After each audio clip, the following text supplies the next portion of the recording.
क्यारियों में खिले फूलों के नाम जया याद ही नहीं रख पाती, जबकि अमित कितनी ही बार उनके नाम दोहरा चुका है। नाम न बता पाने पर अमित मुस्कुरा भर देता। क्या करें, याद ही नहीं रहता, यह कहकर जया लापरवाह हो जाती। उसे नहीं पता था कि ये फूलों के नाम याद न रखना भी कभी ज़िंदगी को इस अकेलेपन की राह पर लाकर खड़ा करेगा। तुमसे कुछ कहने से फ़ायदा भी क्या है? तुम फूलों के नाम तक तो याद नहीं रख पाती, फिर मेरी कोई और बात तुम्हें क्या याद रहेगी? अमित कहता।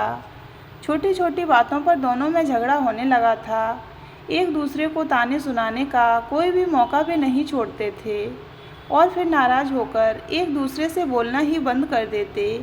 बार बार यही लगता कि लोग सही ही कहते हैं कि लव मैरिज सफल नहीं होती।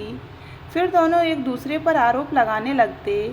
तुम ही तो मेरे पीछे पागल थे, अगर तुम मेरे साथ नहीं रहोगी तो मैं अधूरा रह जाऊंगा, बेसहारा हो जाऊंगा। इतना सब नाटक करने की क्या ज़रूरत थी? जया चिल्लाती। अमित भी चीखता।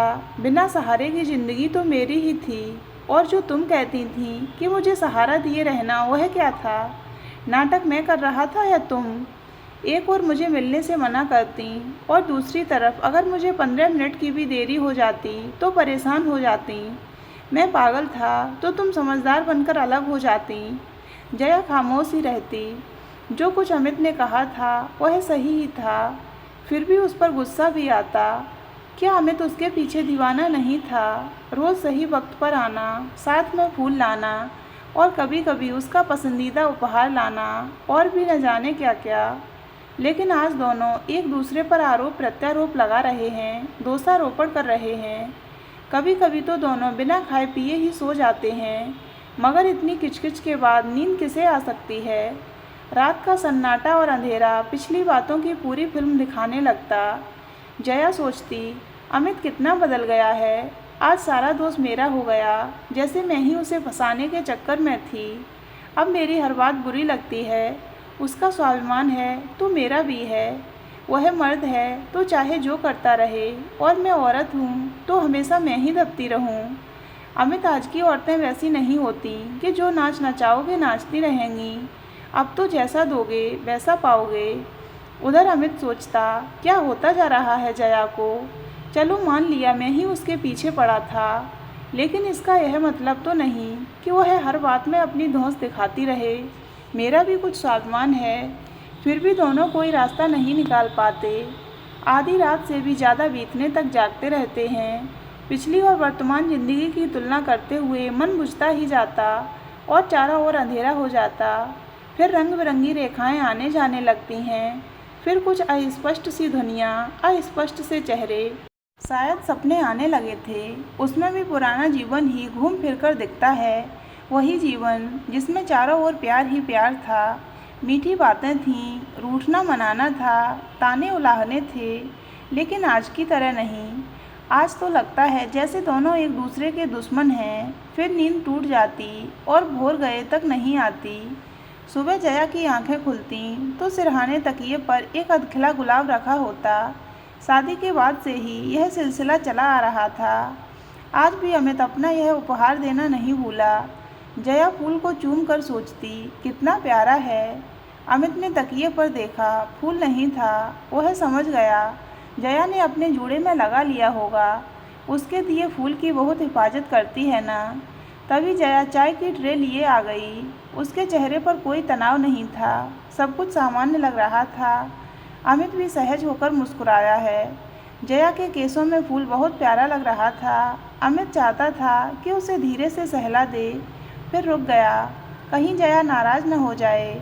अमित को मुस्कुराते देख जया मन ही मन बोली कि शुक्र है, मूड तो सही लग रहा है। तैयार होकर अमित ऑफिस चला गया। जया सारा काम निपटा कर जैसे ही लेटने चली, फ़ोन की घंटी बजी। जया ने फ़ोन उठाया। अमित का सेक्रेटरी बोल रहा था, मैडम साहब आज आएंगे नहीं क्या? जया चौंक गई। अजीब सी शंका हुई, कहीं कोई एक्सीडेंट? अरे नहीं, क्या सोचने लगी। संभल कर जवाब दिया, यहाँ से तो समय से ही निकले हैं। ऐसा करो, मिस कालिया से पूछो कहीं कोई और अपॉइंटमेंट। सेक्रेटरी की आवाज़ आई, मगर मिस कालिया भी तो आज नहीं आई। जया उधेड़ बुन में लग गई कि अमित कहाँ गया होगा।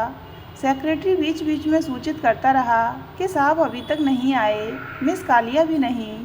बहुत सुंदर है निधि कालिया, अपने पति से अनबन हो गई है, उसकी बात तलाक तक आ पहुंची है, उसे जल्द ही तलाक मिल जाएगा, इसीलिए सब उसे मिस कालिया कहने लगे हैं। उसका बिंदास स्वभाव ही सबको उसकी ओर खींचता है, कहीं अमित भी। सेक्रेटरी का फिर फोन आया कि साहब और कालिया नहीं आए। यह सेक्रेटरी बार बार कालिया का नाम क्यों ले रहा है? कहीं सचमुच अमित मिस कालिया के साथ ही तो नहीं है। सुबह की शांति व सहजता हवा हो चुकी थी। शाम को अमित आया तो काफ़ी खुश दिख रहा था। वह कुछ बोलना चाह रहा था, मगर जया का तमतमाया चेहरा देखकर चुप हो गया। फिर कपड़े बदलकर बाथरूम में घुस गया। अंदर से अमित के गुनगुनाने की आवाज़ आ रही थी। जया किचन में थी। जया लपक कर फिर कमरे में आ गई। फर्श पर सिनेमा का एक टिकट गिरा हुआ था। उसके हाथ तेजी से कोट की जेबें टटोलने लगे। एक और टिकट हाथ में आ गया। जया गुस्से से कांपने लगी कि साहब जी पिक्चर देख रहे थे कालिया के साथ, और अभी कुछ कहो तो मेरे ऊपर नाराज़ हो जाएंगे। अरे मैं ही मूर्ख थी जो इनकी चिकनी चुपड़ी बातों में आ गई। यह तो रोज़ ही किसी न किसी से कहता होगा कि तुम्हारे बिना मैं बेसहारा हो जाऊंगा। तभी अमित बाथरूम से बाहर आया। जया का चेहरा देखकर ही समझ गया कि अगर कुछ बोला तो ज्वालामुखी फूट कर ही रहेगा। अमित बिना वजह इधर उधर कुछ ढूंढने लगा। जया चुपचाप ड्राइंग रूम में चली गई। धीरे धीरे गुस्सा रुलाई में बदल गया और उसने वहीं सोफे पर लुढ़क कर रोना शुरू कर दिया। अमित की समझ में कुछ नहीं आ रहा था। फिर अब दोनों के बीच उतनी सहजता तो रह नहीं गई थी कि जाकर पूछता क्या हुआ है। वह भी बिस्तर पर आकर लेट गया। कैसी मुश्किल थी। दोनों ही एक दूसरे के बारे में जानना चाहते थे, मगर खामोश थे। जया वहीं रोते रोते सो गई। अमित ने जाकर देखा। मन में आया इस भोले से चेहरे को दुलार ले, उसको अपने सीने में छिपाकर उससे कहे कि जया मैं सिर्फ तेरा हूँ, सिर्फ तेरा। मगर एक अजीब से डर ने उसे रोक दिया। वहीं बैठा बैठा वह सोचता रहा, कितनी मासूम लग रही है। जब गुस्से से देखती है तो उसकी ओर देखने में भी डर लगने लगता है। तभी जया चौंक कर जग गई। अमित ने सहज भाव से पूछा, जया तबीयत ठीक नहीं लग रही है क्या? जी नहीं, मैं बिल्कुल अच्छी हूँ। तीर की तरह जया ड्राइंग रूम से निकलकर बेडरूम में आकर बिस्तर पर लेट गई। अमित भी आकर बिस्तर के एक कोने पर बैठ गया। सारा दिन कितनी हंसी खुशी से बीता था, लेकिन घर आते ही फिर भी अमित ने सोच लिया कि थोड़ी सी सावधानी उनके जीवन को फिर हंसी खुशी से भर सकती है। और फिर कुछ निश्चय कर वह भी करवट बदल कर सो गया। दोनों के बीच दूरियां दिनों दिन बढ़ती ही जा रही थीं, लेकिन वे इन दूरियों को कम करने की कोई कोशिश ही नहीं करते। कोशिश होती भी है तो कम होने के बजाय बढ़ती ही जाती है।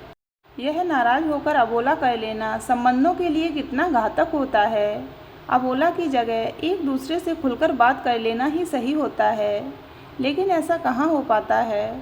जरा सी नोकझोंक हुई नहीं कि बातचीत बंद हो जाती है। इस मौन झगड़े में गलतफहमियां बढ़ती हैं, व दूरी बढ़ती जाती है। लगभग 20-25 दिन हो गए अमित और जया में अबोला हुए। दोनों को ही अच्छा नहीं लग रहा था, लेकिन पहल कौन करे। दोनों का ही स्वाभिमान आड़े आ जाता। उस दिन रविवार था। सुबह के 9 बज रहे होंगे कि दरवाजे की घंटी बजी। कौन होगा इस वक्त, यह सोचते हुए जया ने दरवाज़ा खोला तो सामने मिस कालिया और सुहास खड़े थे। मैडम नमस्ते, सर हैं क्या? कालिया ने ही पूछा। बेमन से सिर हिलाकर जया ने हामी भरी ही थी कि कालिया धड़धड़ाती अंदर घुस गई। सर कहाँ हैं आप? कमरे में झांकती हुए पुकार रही थी। सुहास भी उसके पीछे था।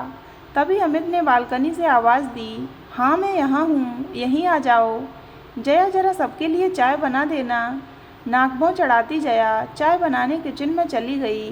बालकनी से अमित, सुहास और कालिया की बातें करने, हंसने की आवाज़ें आ रही थीं, लेकिन साफ साफ कुछ भी समझ में नहीं आ रहा था। जया चाय बिस्किट लेकर पहुंची तो सब चुप हो गए। किसी ने भी उसे साथ बैठने के लिए नहीं कहा। उसे भी कौन सी गरज पड़ी है। चाय की ट्रे टेबल पर रखकर वह तुरंत ही लौट आई और किचन में डब्बे बर्तन इधर उधर करने लगी। मन और कान तो उनकी बातों की ओर लगे थे। थोड़ी देर बाद ही अमित किचन में आकर बोला, मैं थोड़ी देर के लिए इन लोगों के साथ बाहर जा रहा हूँ। और फिर शर्ट के बटन बंद करते हुए अमित बाहर निकल गया। कहाँ जा रहा है, कब लौटेगा? अमित ने कुछ भी नहीं बताया। जया जलबुन गई। दोनों के बीच अबोला और बढ़ गया। इस झगड़े का अंत क्या था आखिर? हफ्ते भर बाद मिस कालिया और सुहास आए। कालिया ने जया को दोनों कंधों से थाम लिया। आप यहाँ आइए, सर के पास बैठिए, मुझे आपसे कुछ कहना है। बुत बनी जया को लगभग खींचती हुई वह अमित के पास ले आई और उसकी बगल में बैठा दिया। फिर अपने पर्स में से एक कार्ड निकालकर उसने अमित और जया के चरणों में रख दिया और दोनों के चरण स्पर्श कर अपने हाथों को माथे से लगा लिया। अरे अरे, यह क्या कर रही हो कालिया? सदा खुश रहो, सुखी रहो, अमित बोला तो जया की जैसे तंद्रा भंग हो गई। कैसा कार्ड है यह? क्या लिखा है इसमें? असमंजस में पड़ी जया ने कार्ड उठा लिया। सुहास और निधि कालिया की शादी की 5वीं वर्षगांठ पर होने वाले आयोजन का यह निमंत्रण पत्र था। निधि कालिया चहकते हुए बोली, मैडम, यह सब सर की मेहनत और आशीर्वाद का परिणाम है। सर ने कोशिश न की होती तो आज 5वीं वर्षगांठ मनाने की जगह हम तलाक की शुरुआत कर रहे होते। हमने लव मैरिज की थी, लेकिन सुहास के मम्मी पापा को मैं पसंद नहीं आई। मेरे मम्मी पापा भी मेरे द्वारा लड़का खुद ही पसंद कर लेने के कारण अपने आप को छला हुआ महसूस कर रहे थे। बिना किसी कारण दोनों परिवार अपनी बहू और अपने दामाद को अपना नहीं पा रहे थे। उन्होंने हमारे छोटे मोटे झगड़ों को खूब हवा दी, उन्हें और बड़ा बनाने लगे, बजाय इसके कि वे हमें समझाते। हमारी लड़ाइयों की आग में घी डालते रहे।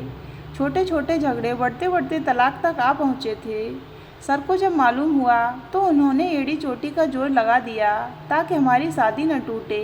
1-2 महीने पहले उन्होंने हमें अलग अलग एक सिनेमा हॉल में बुलाया और एक फिल्म के 2 टिकट हमें देकर यह कहा कि चूंकि आप नहीं आ रही इसलिए वे भी फिल्म नहीं देखना चाहते। टिकटें बेकार न हों इसलिए उन्होंने हमसे फिल्म देखने का आग्रह किया। टिकटें बेकार न हों इसलिए उन्होंने हमसे फिल्म देखने का आग्रह किया। भले ही मैं और सुहास अलग होने वाले थे, लेकिन हम दोनों ही सर का बहुत आदर करते हैं, इसलिए दोनों ही मना नहीं कर पाए। फिल्म शुरू हो चुकी थी, इसलिए कुछ देर तो हमें पता नहीं चला। थोड़ी देर बाद समझ में आया कि सिनेमा हॉल करीब करीब खाली ही था, लेकिन सिनेमा हॉल के उस अंधेरे में हमारा सोया प्यार जाग उठा। फिल्म तो हमने देखी, सारे गिले शिकवे भी दूर कर लिए। हमने कभी एक दूसरे को अपनी शिकायतें बताई ही नहीं थीं, बस नाराज़ होकर बोलना बंद कर देते थे। जितनी देर हम सिनेमा हॉल में थे, सर ने हमारे मम्मी पापा से बात की, उन्हें समझाया तो वे हमें लेने सिनेमा हॉल तक आ गए। फिर हम सब एक जगह इकट्ठे हुए, एक दूसरे की गलतफहमियाँ, नाराज़गियाँ दूर कर लीं। मैंने और सुहास ने भी अपने अपने मम्मी पापा और सास ससुर से माफ़ी मांग ली और उन्हें भरोसा दिलाया कि हम उनके द्वारा पसंद की गई बहू दामाद से भी अच्छे साबित होकर दिखा देंगे। उसके बाद से कोर्ट में चल रहे तलाक के मुकदमे को सुलहनामा में बदलने में सर ने बहुत मदद की। आज इनकी वजह से ही हम दोनों फिर एक हो गए हैं। हमारा परिवार भी हमारे साथ है। सबसे बड़ी खुशी की बात तो यही है। परसों हम अपनी शादी की 5वीं वर्षगांठ बहुत धूमधाम से मनाने जा रहे हैं, केवल सर के आशीर्वाद और प्रयास से ही। आप दोनों ज़रूर आइएगा और हमें आशीर्वाद दीजिएगा। निधि की पूरी बात सुनकर जया का तो माथा ही घूमने लगा था कि कितना उल्टा सीधा सोचती रही वह निधि कालिया और अमित को लेकर। लेकिन आज सारा मामला ही दूसरा निकला। कितना गलत सोच रही थी वह। हम ज़रूर आएंगे, कोई काम हो तो हमें ज़रूर बताना, अमित ने कहा तो निधि और सुहास ने झुककर उनके पांव छू लिए और फिर अपने घर चले गए। जया की नज़रें पश्चाताप से झुकी थीं, लेकिन अमित मुस्कुरा रहा था। आज भी अगर मैं नहीं बोली तो बात बिगड़ती ही जाएगी। यह सोचकर जया ने धीरे से कहा, सॉरी अमित, मुझे माफ़ कर दो। पिछले कितने दिनों से मैं तुम्हारे बारे में न जाने क्या क्या सोचती रही। प्लीज़ मुझे माफ़ कर दो। अमित ने उसे बाहों में भर लिया। नहीं जया, गलती सिर्फ तुम्हारी नहीं, मेरी भी है। मैं समझ रहा था कि तुम सब कुछ गलत समझ रही हो, फिर भी मैंने तुम्हें कुछ बताने की ज़रूरत नहीं समझी। न बताने के पीछे एक कारण यह भी था कि पता नहीं तुम पूरी स्थिति को ठीक ढंग से समझोगी भी या नहीं। अगर मैंने तुम्हें सारी बातें सिलसिलेवार बताई होती तो यह समस्या ही खड़ी न होती। दूसरे का घर बसाते बसाते मेरा अपना घर टूटने के कगार पर खड़ा हो गया था। लेकिन उन दोनों को समझाते समझाते मुझे भी समझ में आ गया कि पति-पत्नी के बीच सारी बातें स्पष्ट होनी चाहिए। कुछ भी हो जाए लेकिन अबोला नहीं होना चाहिए। जो भी समस्या हो, एक दूसरे से शिकायतें हों, सभी आपसी बातचीत से सुलझा लेनी चाहिए, वरना बिना बोले भी बातें बिगड़ती चली जाती हैं। पहले भी हमारे छोटे मोटे झगड़े इसी अबोले के कारण विशाल होते रहे हैं। वादा करो आगे से हम ऐसा नहीं होने देंगे, अमित ने कहा तो जया ने भी स्वीकृति में गर्दन हिला दी।